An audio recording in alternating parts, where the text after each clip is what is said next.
Goeiedag sê familie en vriende, u is weer eens gegroet in die wonderlijke naam van die Here Jesus Christus.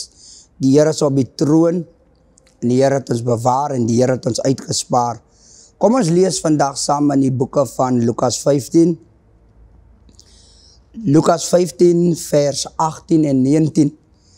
Lukas 15 sê, en ek sal opstaan en na my vader gaan en ek sal vir hom sê, Vader, ek het gesondig teen die hemel en voor u, en ek is nie meer werd om u seun genoem te word nie. Maak my soos een van u huurlinge. Ek wil net vandag konsentreer oor hierdie onderwerp, maak 'n besluit. Ek en u leef in 'n tyd, familie en vriende, waar ek en u net 'n besluit moet maak. U lees ons in die boeke van Lukas 15 van die verlore seun. En ons besef hoekom die verlore seun in die situasie is as gevolg van 'n besluit wat hy gemaak het. Miskien sit u vandag daar en u luister na hierdie boodskap en u weet, u is nie vandag op die regte plek nie. Hoor my hart vandag mooi, as net 'n besluit wat ek en u gemaak het, die besluit wat ek en u gemaak het, bepaal vandag waar ek en u is. U lees ons in die verlore seun, in die verhaal. Die verhaal preek ek gereeld, maar ek wil konsentreer lê op die gedeelte oor maak jou besluit. Hier besef ons dat die Bybel sê, 'n pa het dan 2 seuns gehad. En die een seun het gesê, pa, gee maar my besittings, laat ek trek. Die probleem is, hoekom die een seun gesê het, gee maar my besittings, laat ek trek, is omdat die seun toegelaat het, dat 'n ander stem in sy lewe inspreek. Hoekom is ek en u vandag, waar ek en u is, omdat ons wil nie gewoond raak aan een stem nie. Ons soek verskillende tipe stemme om in ons lewens te spreek. Dis hoekom daar so baie mense is in vandag se tyd, familie en vriende, wat beweeg van kerk tot kerk, is omdat hy verskillende stemme hoor wat spreek in hom. En hoe meer mense spreek in jou lewe, hoe meer swanger word jy van dit wat hulle in jou lewe spreek. En nou lees ek in die boeke van Lukas. Die Bybel sê die pa het 2 seuns gehad. So nou vra ek myself die vraag af, hoe kan 'n pa 2 seuns het? 'n pa kan nie alleen 'n seun in die lewe inbring nie, en 'n pa kan nie 'n kind voortbring nie. 'n vrou skenk geboorte aan 'n kind.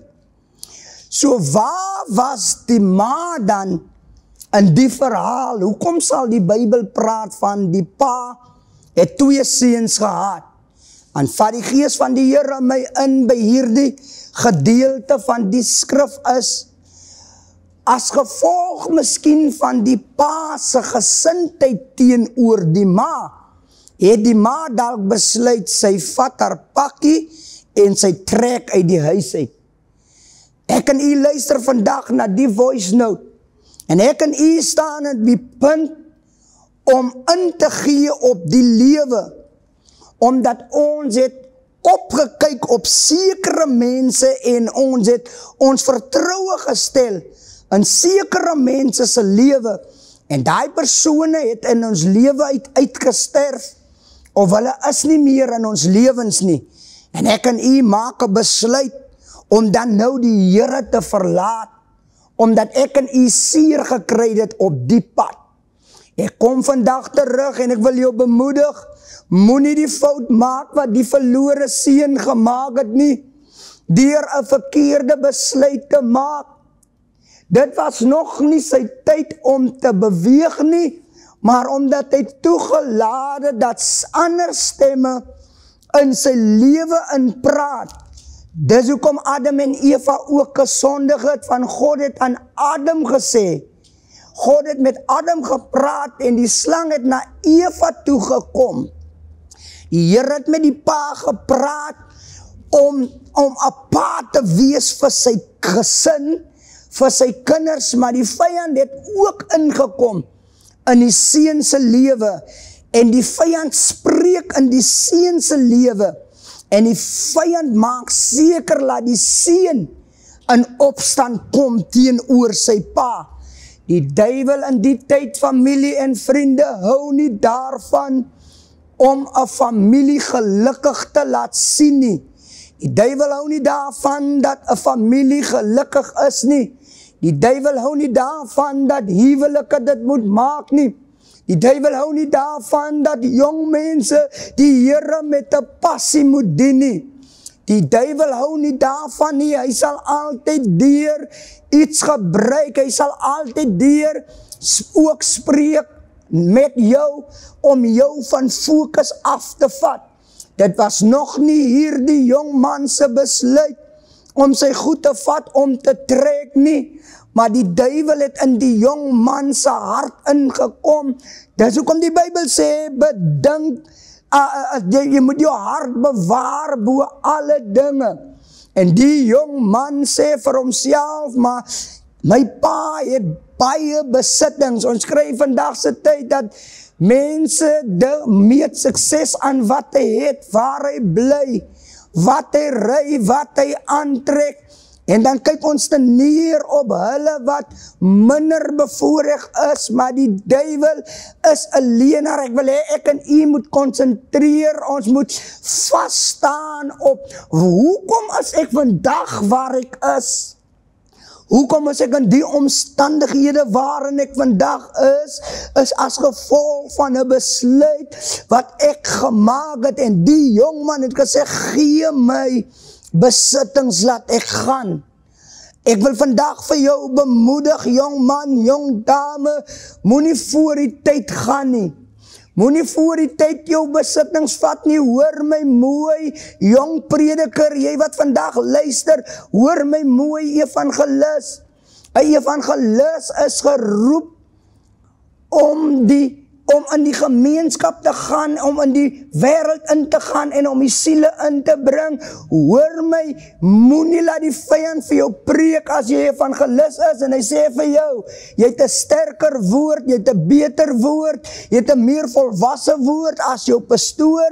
Die duiwel is 'n leienaar. Jy is nie geroep om jou eie kerk te stig nie. Jy is geroep om in die gemeenskap in te gaan. Moenie toelaat dat iemand anders vir jou preek nie. Moenie sê, nou sê die Here my pastoor, die Here sê my seisoen is verby, ek moet beweeg. Die duiwel is 'n leienaar. Ek en u as vandag in situasies is as gevolg van besluite wat ek en u gemaak het. En ek praat met iemand vandag wat weet wat dit is om 'n besluit te maak. Net die feit bly staan dat jy nog luister na die boodskap, sê dit vir my dat jy weet wat het is om te besluit, want jy kon gekies het om die TV af te sit of om uit te lok uit Facebook of uit te lok uit YouTube uit, maar jy besluit om die boodskap te luister. En die jongman maak die besluit en hy gaan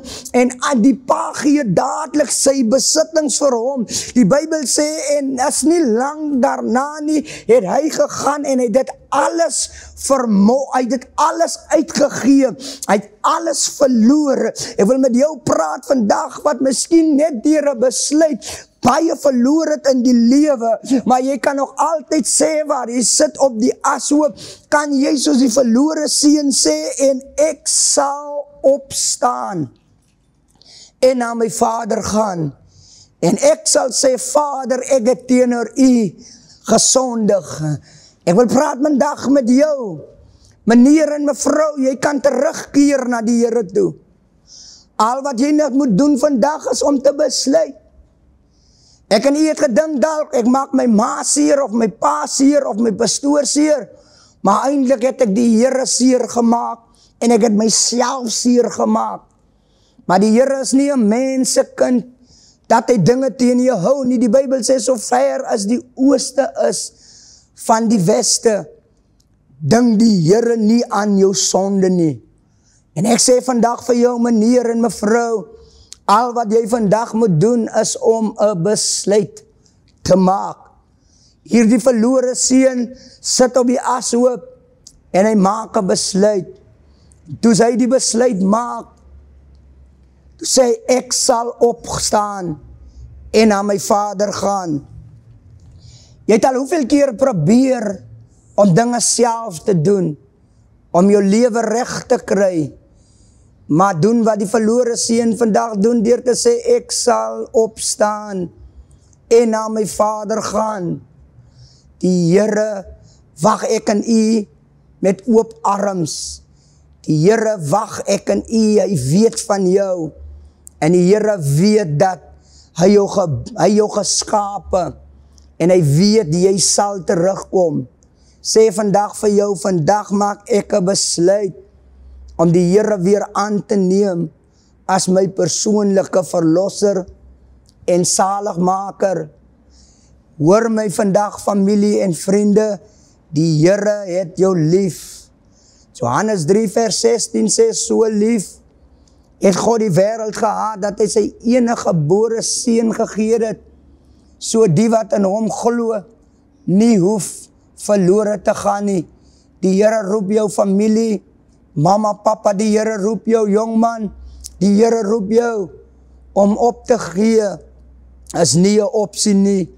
Daar die jongman kon opgegee het, maar daar die jongman het besluit op die ashoop, hoe baie huurlinge het my pa, ek sal opstaan en na my vader gaan, en ek sal gaan sê, Vader, ek het teenoor u gesondig.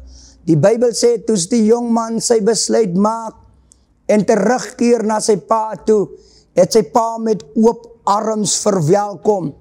Die Here wil jou met oop arms verwelkom, en die rede hoekom die pa met oop arms verwelkom, is omdat die pa wou hê die seun moet sy hartklop voel.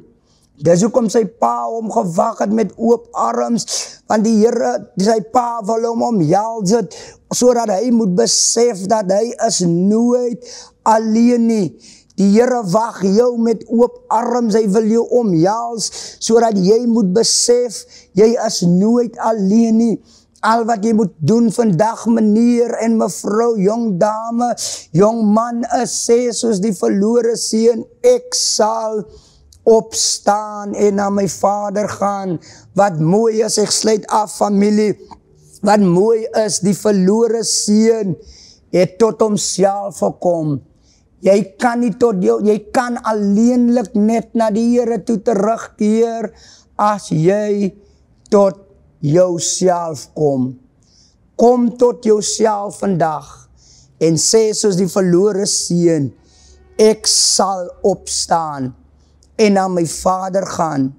En as jy vandag gebed nodig het, kan u kontak maak met ons en ons sal saam met jou 'n gebed doen.